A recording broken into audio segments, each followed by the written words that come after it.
Hi hello ಎಲ್ಲ ನನ್ನ ಕನ್ನಡ ಜನತೆಗೆ ಈ ನಿಮ್ಮ NR17 ಮಾಡುವ ನಮಸ್ಕಾರಗಳು. ನೋಡ್ಬೋದು ನೀವು, ಟೈಮ್ ಈಗ 4:38 ಆಗೈತಿ. ಸ್ವಲ್ಪ ಆ್ಯಕ್ಚುಲಿ ನಾ ಹೇಳೋದ ಸ್ವಲ್ಪ ಲೇಟ್ ಆಯ್ತು. 4:15ಕ್ಕೆ ಟ್ರೇಲರ್ ಬಂದಿತ್ತು ರಾಮಾಯಣ. ಸೊ ಲೇಟ್ ಮಾಡೋದು ಬೇಡ, ಸಡನ್ನ ಒಂದು ಟ್ರೇಲರ್ ನೋಡ್ಕೊಂಡು ಬಂದ್ಬಿಡೋಣ. ಬ್ರಹ್ಮಿ ಮುಹೂರ್ತಕ್ಕೆ ಅವರು ಈ ಒಂದು ಟ್ರೇಲರ್ನ ರಿಲೀಸ್ ಮಾಡ್ಯಾರ. ಬರೀ ನೋಡ್ಕೊಂಬರೋಣ. ಪಟ್ ಪಟ್ ಪಟ್ ಪಟ್ ಪಟ್ ಲೇಟಾಗಿಲ್ಲ ಈಗ. सनातन धर्म में कहा गया है कि गुरु का आशीर्वाद लेने से पहले हमें गौ का आशीर्वाद लेना जरूरी है. जब गौ माता का आशीर्वाद हम सबको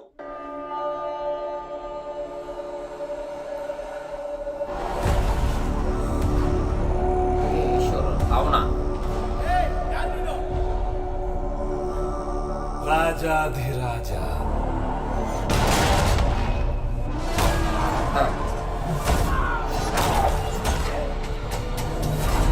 ಈ ಅಗೋರಿಗಳು ಇರ್ತಾರಲ್ಲ ಆ ಥರ ವಾಪಸ್ ಮಾಡ್ಬೋದು.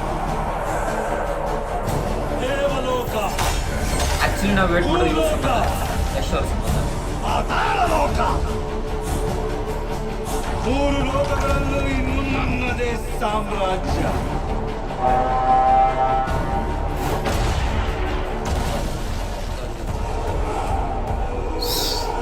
ರಾವಣ ರಾಜ್ಯ. ಸೃಷ್ಟಿಗೆ ಸಂಕಷ್ಟ ಒದಗಿದಾಗಲೆಲ್ಲ ಮಹಾವಿಷ್ಣು ಸ್ವತಃ ಅವತರಿಸಿ ಅದನ್ನು ರಕ್ಷಿಸಿದ್ದಾನೆ.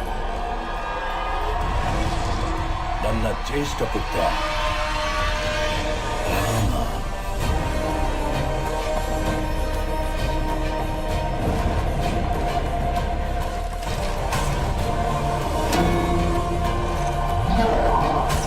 ಲೋಕ ಕಲ್ಯಾಣಕ್ಕಾಗಿ ನನ್ನ ಅಂತ್ಯವೇ ಆದರು. ಅದಕ್ಕೆ ನಾನು ಸಿದ್ಧ.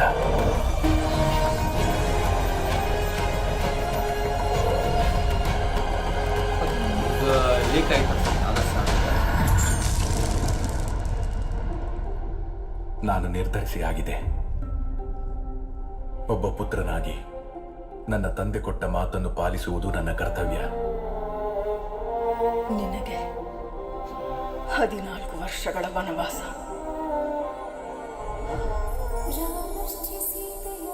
ಸೀತಾಮಾತ ಐ ಥಿಂಕ್ ಇದನ್ನ ನೋಡಿದ್ರೆ ನೀವು ವಿವಾಹದ ವೇಳೆ ಸಾಯಿ ಪಲ್ಲವಿ ನೀವು ನನಗೆ ಕೊಟ್ಟ ಮಾತು ಮರೆತು ಬಿಟ್ಟಿರಾ? ಆಕ್ಚುಲಿ ನಮ್ಮ ಯಶ್ವರಿ ಕಾಸ್ಟ್ಗೆ ಅವರು ಇದನ್ನ ಮಾಡಿದ್ದು. ಆ ವಿಧಿಲಿಖಿತ ಏನೇ ಆಗಿರಲಿ ನನಗೆ ಸಮ್ಮತವೇ.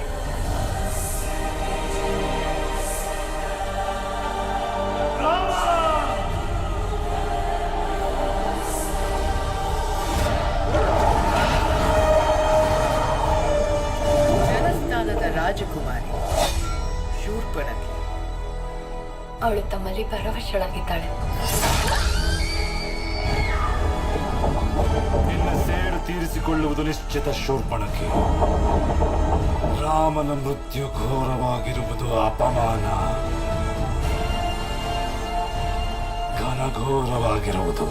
ರಾವಣ 3 ಲೋಕದ ಅಧಿಪತಿಯಾದರೆ ಆ 3 ಲೋಕಗಳ ಸಾಕ್ಷಿಯಾಗಿ ಅವನನ್ನು ವಧಿಸುತ್ತೇನೆ. ನನ್ನ ಸೀತೆಯನ್ನು ನಾನು ಮರಳಿ ಕರೆತರುತ್ತೇನೆ.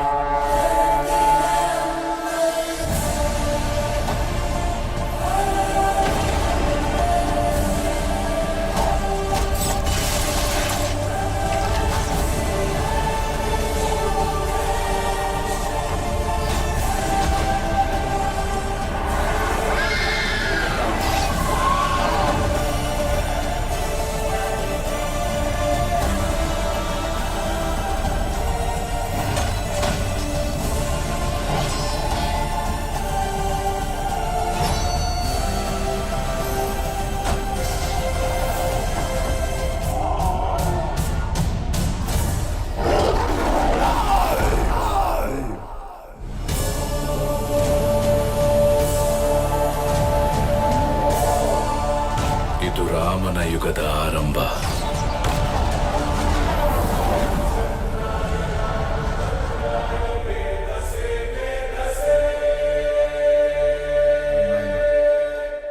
ಇದೇ ವರ್ಷ ದೀಪಾವಳಿ ನೋಡಿದ್ರಲ್ಲ ಟ್ರೇಲರ್ ಹೇಗಿತ್ತು ಅಂತ. ಆ್ಯಕ್ಚುಲಿ ನಾವೇನು ಥಿಂಕ್ ಮಾಡಿ ನೋಡಿ ಅದಕ್ಕಿಂತ ಬಿಗ್ ಆಗಿ ಮೂಡ್ ಬರ್ತದೆ ಈ ಮೂವಿ. ವೇಟ್ ಮಾಡೋಕ್ಕಾಗಲ್ಲ. ಆ್ಯಕ್ಚುಲಿ ಯಾವಾಗ ದೀಪಾವಳಿ ಬರುತ್ತೆ ಅಂತ ಕಾಯ್ತೀನಿ. ಇದರ ಒಂದೆರಡು ಸೀನ್ಸ್ನು ನೀವು ಆಲ್ರೆಡಿ ಇನ್ಸ್ಟಾಗ್ರಾಮ್ನ ನೋಡಿರ್ಬೇಕು, ಕೆಲವೊಂದು ಲೀಕ್ ಆಗಿದ್ವು. ಆ್ಯಕ್ಚುಲಿ ಹೌದಲ್ಲ ಅಂದ್ಕೊಂಡಿದ್ದೆ, ಬಟ್ ಹೌದು ಈ ಟ್ರೈಲರ್ ಒಳಗೆ ಅದು ಆ ಒಂದು ಕೆಲವೊಂದು ಶಾರ್ಟ್ ಯಾವುದು ಯಶ್ವರ್ ಎತ್ತಂದು ಸಿಂಹಕ್ಕೆ ಸ್ವಯಂವರದಲ್ಲಿ ರಾಮ ಒಂದು ಬಿಲ್ನ ಎತ್ತಿದ್ದು ಇತ್ತಲ್ಲ, ಅದೆಲ್ಲ ಆ್ಯಕ್ಚುಲಿ ಲೀಕ್ ಆಗಿದ್ವು ಕೆಲವೊಂದು ಸೀನ್, ಆದ್ರೆ ಆಲ್ಮೋಸ್ಟ್ ಎಲ್ಲ ಬಂದಿಲ್ಲ. ಈ ಒಂದು ಟ್ರೈಲರ್ ಸಂಬಂಧಪಟ್ಟಂಗೆ ಒಂದು ಡಿಟೇಲಿಂಗ್ ಆಗಿ ಒಂದು ವಿಡಿಯೋ ಮಾಡ್ತೀನಿ ನಾನು. ಇನ್ನು ನೀವು ಈ ಒಂದು ಟ್ರೈಲರ್ ನೋಡಿ ನಿಮ್ಗೆ ಏನು ಅನಿಸ್ತಂತ ಕಮೆಂಟಲ್ಲೇ ತಿಳಿಸಿ. ಹಾಗೆ ಈ ಒಂದು ರಿವ್ಯೂ ಇಷ್ಟ ಆಗಿದ್ದರೆ ಲೈಕ್ ಮಾಡಿಲ್ಲ ಅಂದರೆ ಖಂಡಿತವಾಗಿಯೂ ಡಿಸ್ಲೈಕ್ ಮಾಡಿ ಅಂತ ಹೇಳ್ತಾ ಮತ್ತೆ ಸಿಗೋಣ